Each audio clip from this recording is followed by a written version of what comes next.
Bonjour, le cours qu'on va étudier ensemble, c'est sur Hanouka. Dans 2 jours, Be'ezrat Hashem, on va allumer la première bougie de Hanouka et on va essayer de développer ensemble l'histoire de Hanouka ou le miracle de Hanouka. Il faut savoir qu'on pose la question dans plusieurs endroits où on voit Hanouka dans la Torah. Chachamim disent, si vous allez compter combien de mots il y a depuis Bereshit, Bara, Elohim, jusqu'à Or, Yehi, Or, il y a 25 mots. Le 25e mot c'est Or et le 24e mot c'est Yehi. Et la valeur numérique de Yehi c'est 25. 25 Or, c'est-à-dire le 25e jour du mois de Kislev, on a eu la lumière au Beth Amikdash. D'ici on voit les sous-entendus de Hanouka dans la Torah. Ça c'est dans la Torah écrite. Maintenant la Torah orale, vous savez que Rabbi Yehuda Hanassi, Rabbeinu HaKadosh, c'est lui qui a arrangé les Shisha Sidrei Mishnah. Tous les Mishnayot, c'est lui qui les a arrangés.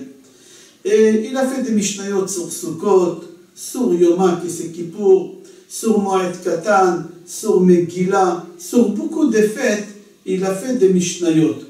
Mais sur Hanouka, il n'y a pas de Mishnayot.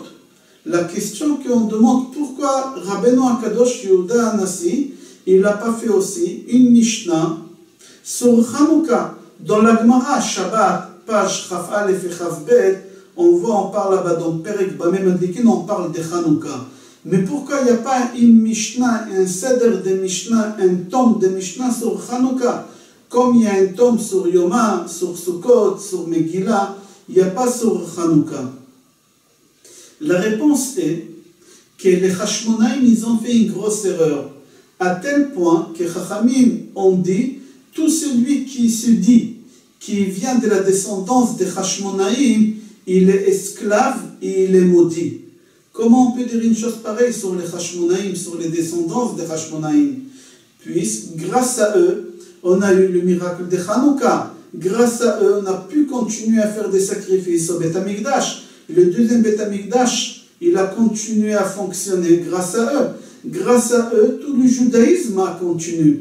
Parce qu'eux, ils ont essayé de nous faire oublier toute la religion. Et grâce au Hashmonaïm, on a continué tout ça. Alors comment ça se fait qu'on dit que tout celui qui dit qu'il est descendant des Hashmonaïm, il est esclave et il est maudit? Pour la simple raison que l'erreur qu'ils ont fait la Hashmonaïm, c'est qu'au moment qu'ils ont récupéré le Beth Amikdash, ils ont allumé aussi la menorah au Beth Amikdash, en même temps ils ont récupéré pour eux la Keuna. Ils ont récupéré pour eux le royaume. Les rois, ils étaient des Kohanim. Et les Kohanim, c'est des tribus des Lévites. Et ils ont fait une erreur. Normalement, un roi en Israël, il n'a pas le droit d'être d'une autre tribu, mis à part de la tribu de Yehuda. Yaakov, avant de mourir, il a béni et il a dit Lo Yasur Shevet mi Yehuda. Alors on dit Lo Yasur Shevet mi Yehuda, que tous les rois d'Israël, pendant tous les temps, ça sera que de la tribu de Yehuda. Et là, les Hashmonaïm, quand ils ont gagné la guerre, ils ont nommé des rois Kohanim. Et on n'avait pas le droit de nommer des rois d'une autre tribu, mis à part la tribu de Yehuda. C'est pour ça qu'on dit que tout celui qui est descendant des Hashmonaïm, il est esclave ou il est maudit. Et aussi, pourquoi Rabbeinu HaKadosh, Rabbi Yehuda Hanassi, il n'a pas fait une Mishnah aussi pour Hanouka, parce qu'il a voulu punir les Hashmonaïm pour l'erreur qu'ils ont fait, qu'ils ont nommé des rois Kohanim, ils n'avaient pas le droit. Car Rabbeinu HaKadosh, Rabbi Yehuda Hanassi lui-même, il était descendant de la tribu de Yehuda, et il n'a pas accepté ça. Hanouka, le mot Hanouka, ça veut dire inauguration. Au moment qu'on achète une nouvelle maison, on fait Hanouka Tabayit, on inaugure la maison. Au moment qu'on achète quelque chose de nouveau, alors on va l'inaugurer. Quelle inauguration on a fait à Hanouka? Pourquoi la fête de Hanouka, on l'a fait inauguration? Il faut savoir parce qu'au moment du deuxième Beth Amikdash, il y a des millions de Juifs qui venaient au Beth Amikdash. Mais au moment que les Grecs qui sont venus à Yerushalayim, ils ont réussi à convertir la plus grande partie des Juifs à leur religion. Mis à part 8000 Juifs qui n'ont pas accepté cette conversion, et ils ont resté des vrais Juifs.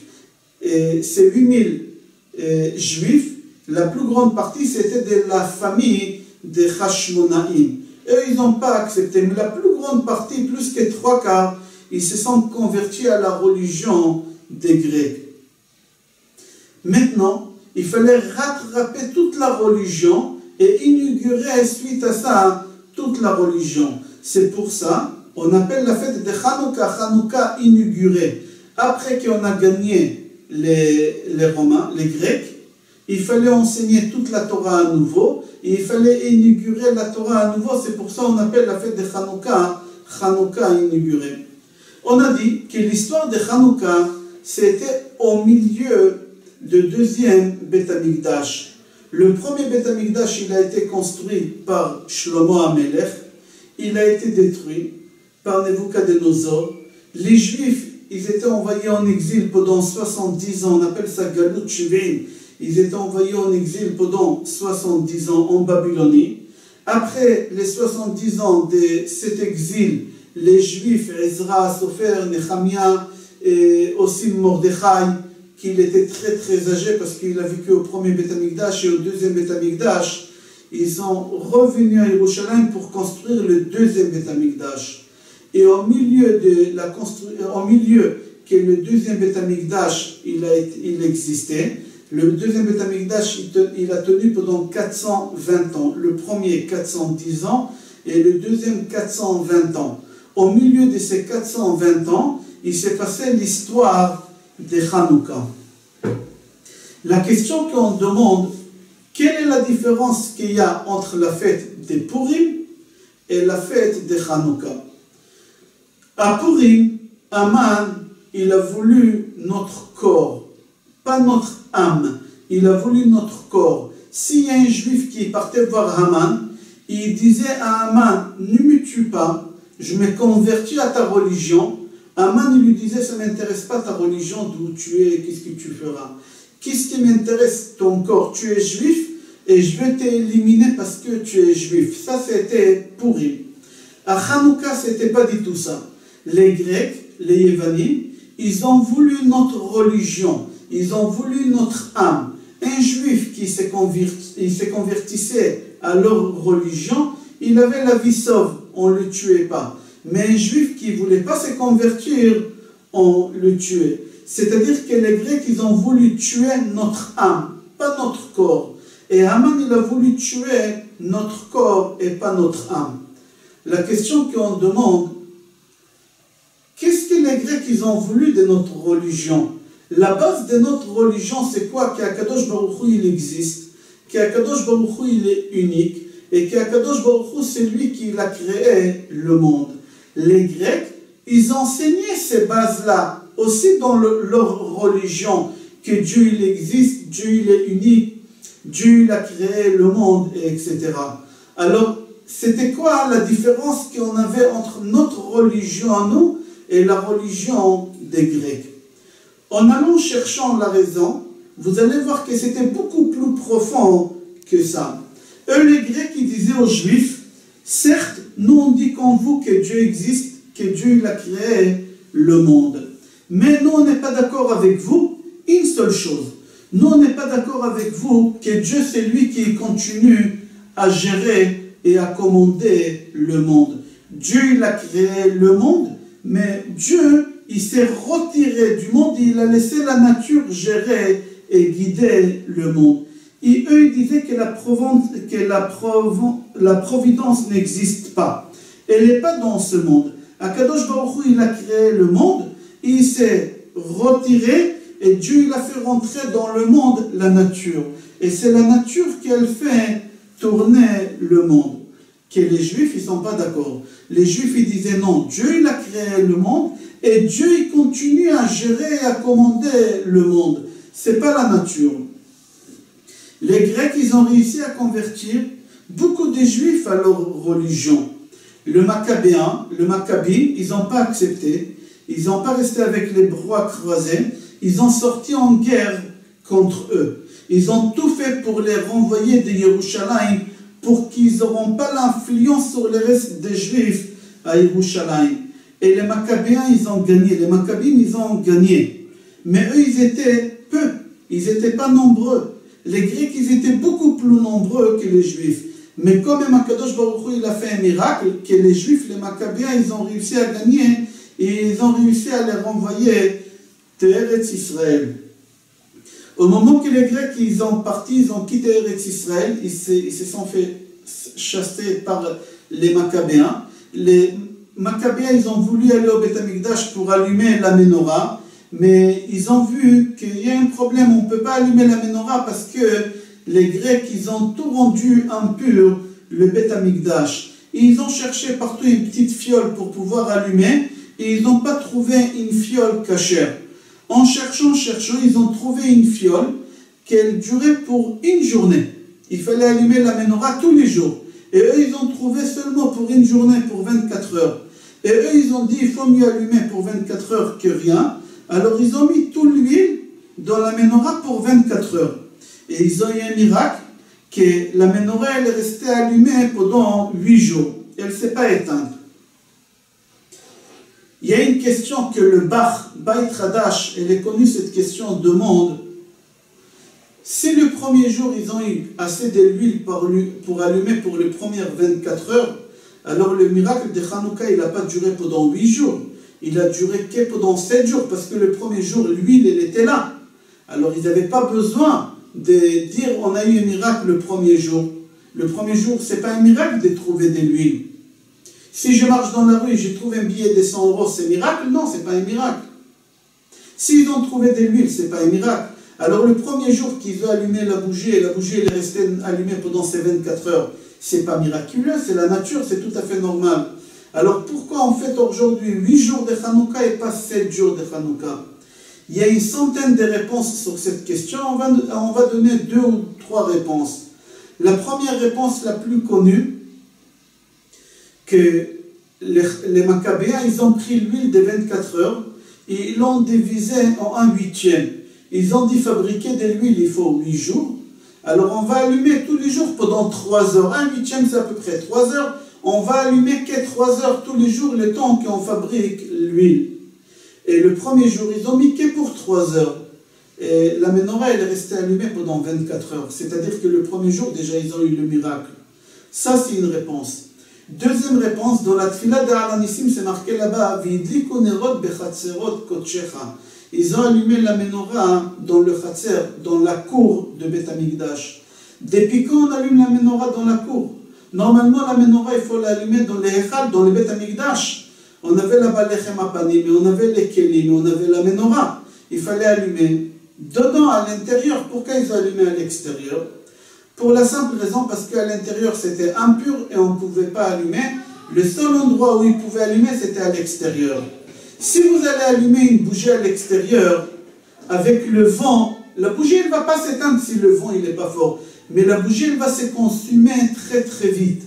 Et là, qu'est-ce qui s'est passé? Ils ont allumé à l'extérieur et la bougie, elle devait se consumer très vite, mais elle ne s'est pas consumée vite, elle est restée allumée pendant toute la journée. C'est-à-dire aussi, le premier jour, ils ont eu un miracle. Il y a une centaine de réponses, on continue le cours.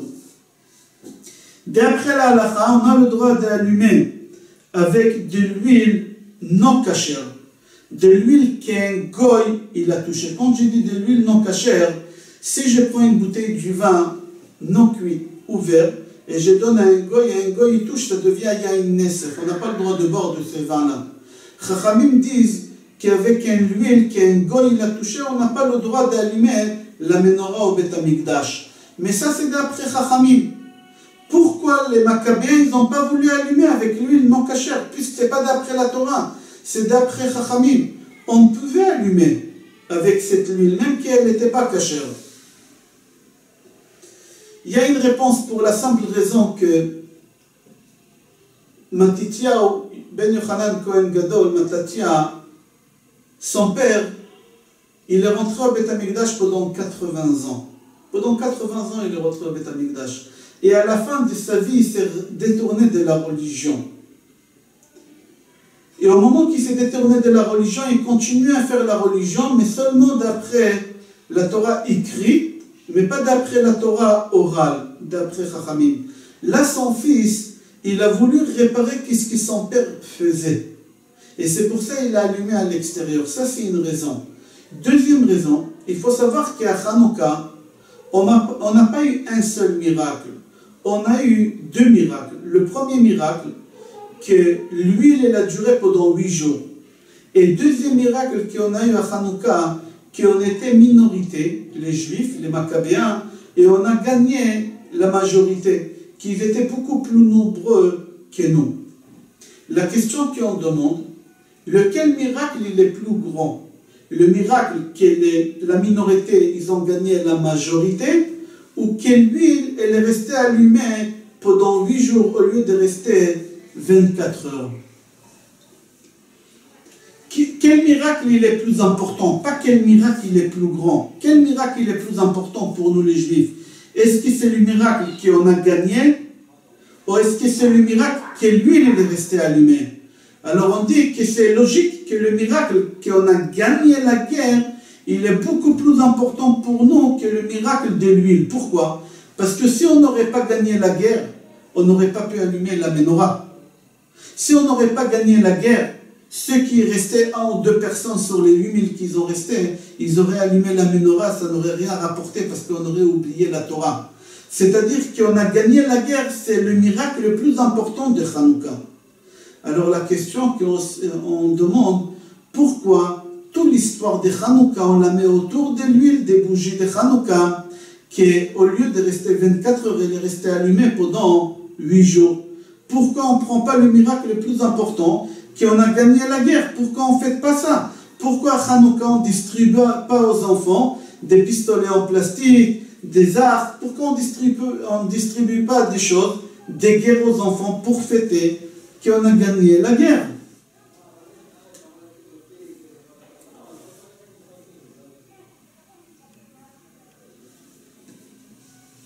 Alors, il faut comprendre qu'est-ce qui se cache derrière le miracle de Hanouka.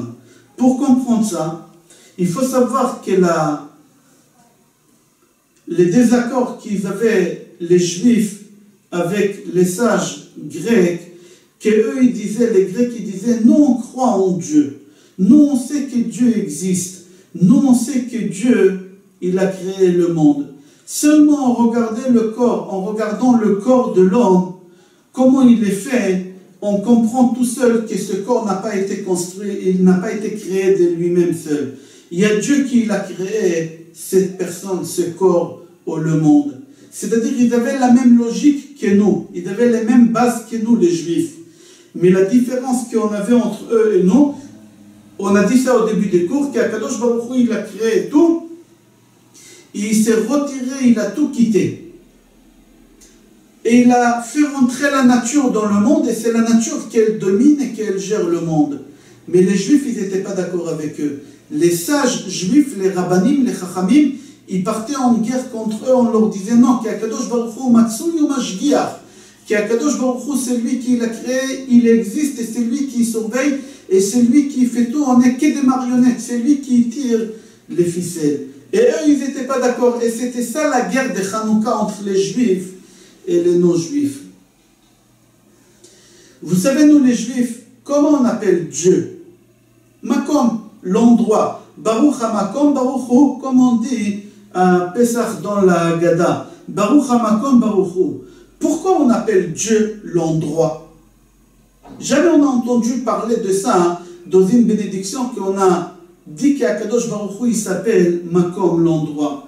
Chachamim répond que c'est pas qu'Akadosh Baruch Hu, il se trouve dans le monde. C'est le monde tout entier qui se trouve en Akadosh Baruch Hu.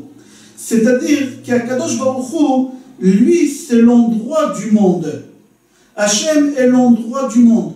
C'est pour ça qu'on appelle Akadosh Baruch Hu Makom, l'endroit. C'est-à-dire quoi? Que Hachem est l'endroit du monde. Les sages grecs, ils répondaient aux sages d'Israël avec une intelligence extraordinaire. Ils ont dit, si le monde se trouve en Akadosh Baruch Hu, c'est-à-dire qu'Akadosh Baruch Hu, il est tellement grand, mais c'est pas possible qu'Akadosh Baruch Hu, il est tellement grand. Le monde, il est énorme, le monde, il est infini. Et vous, les Juifs, vous dites qu'Akadosh Baruch Hu, il est encore beaucoup plus grand que ça. Et si Akadosh Baruch Hu, il est beaucoup plus grand que ce monde, qu'il est infini, comment c'est possible qu'il s'occupe de nous? On est des petits fourmis par rapport à lui.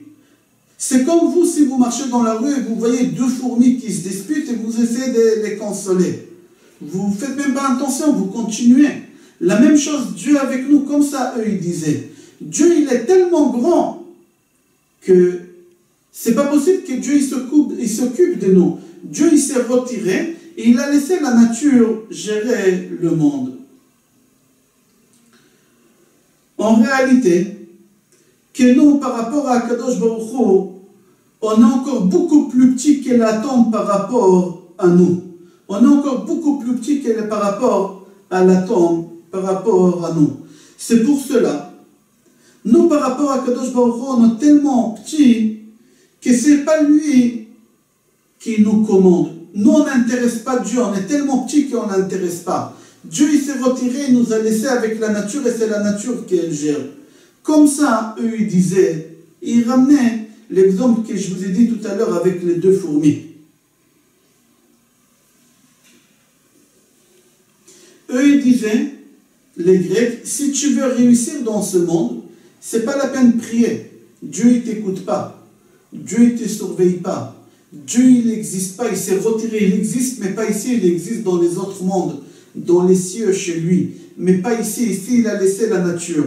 Eux, ils ont dit, si tu veux réussir, il faut se conduire d'après la nature. Il faut respecter la nature. Et comment? Il faut être un costaud. Il faut être un costaud, il faut faire du sport. Il faut être beau. Il faut faire attention à son physique. Et troisième chose, il faut être intelligent.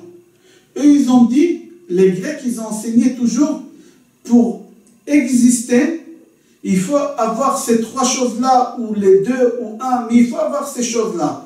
C'est où être intelligent, c'est pour ça on sait que chez eux, ils avaient des savants grecs, ils étaient énormes, parce qu'ils travaillaient, ils étudiaient énormément.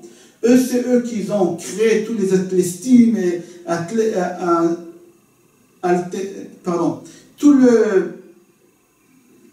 tous les sports. Eux, ils ont créé toutes ces choses-là.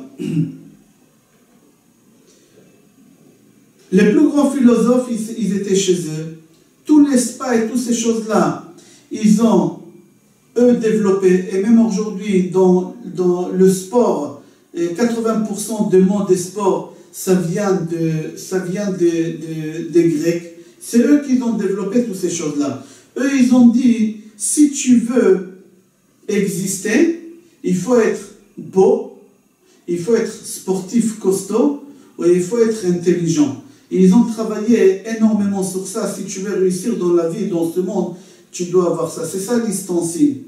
Alors c'est pour ça, eux, ils disaient, il faut que tu t'es converti à ma religion, il faut que tu sois un bon grec, tu feras le sport tous les jours, tu vas étudier tous les jours, tu vas te regarder dans les miroirs tous les jours, et tu seras un vrai et un bon grec et tu vas réussir dans ta vie. Et les Juifs, ils leur répondaient en leur disant que c'est une erreur. Les Juifs, ils leur disaient que vous avez rendu Dieu tellement grand que vous l'avez rapetissé en réalité. Vous l'avez rendu tellement grand qu'en réalité, vous avez rapetissé Dieu. Et il ramène un exemple là-bas, une histoire, que un jour, il y a un petit garçon qui a marché dans la rue et il a trouvé une lampe. Il a trouvé cette lampe et il a frotté cette lampe comme on sait. Et il y a un génie qui est sorti de cette lampe-là, un géant. Et il lui a dit au petit garçon, demande-moi ce que tu veux et je te ferai. Alors le petit garçon, il lui a dit, je veux que cette montagne-là, tu l'arraches et tu la jettes vers la lune. Et lui, il fait ça, le géant, il fait ça, le génie, il fait ça. Il détache la montagne, il la jette vers la lune, comme il a demandé. Et le garçon, il applaudit, il lui dit, mais vraiment, tu es très très fort. Encore fais-moi quelque chose. Va vers la lune et joue ping-pong avec la lune. Et il fait ça. Et le génie monte, il prend la lune et il joue avec elle ping-pong. Et l'enfant, il lui dit, vraiment tu es fort. Est-ce que tu peux faire encore une dernière chose? Et après je t'embête plus. Il lui a dit, non. Il lui a dit, est-ce que tu peux rentrer dans la gueule de cette moustique? Et lui, il lui dit, non, je ne peux pas. Je suis tellement géant que je ne peux pas rentrer à l'intérieur. Alors il lui a dit, alors tu n'es pas plus grand que mon Dieu. Mon Dieu, il est plus grand que toi, parce que mon Dieu, il peut rentrer dans la gueule de cette moustique-là. Si toi, tu ne peux pas, mon Dieu, lui, il peut. Alors tu ne sers à rien, toi. Il y a mieux que toi et il y a plus grand que toi. C'est la réponse que les sages juifs, ils ont donnée aux sages grecs. Ils leur ont dit, en réalité, quand vous dites que Dieu, il est fort, Dieu, il est géant, Dieu, il existe, Dieu, il est grand, en réalité, vous le rapetissez, vous le diminuez de ce qu'il est. Dieu, il est capable d'avoir un contrôle absolu sur chaque atome de l'univers. Et vous, qu'est-ce que vous faites? Vous dites que non, Dieu, il s'est retiré et il a laissé la nature. Tout est entre les mains de Dieu. Même le plus petit microbe, le plus petit qu'il y a, c'est Akadosh Baruch Hu qui le gère et c'est Akadosh Baruch Hu qui le contrôle. C'est ça la force de Dieu. Et ça, qu'est-ce qu'on appelle la force de Dieu? En hébreu, on appelle ça Hashgacha, la providence divine. C'est exactement ce qu'ils ont dit les sages juifs aux sages grecs. Et les sages grecs, ils ont dit, très bien, mais prouvez-nous ça. Prouvez-nous que ce n'est pas la nature qui gère le monde.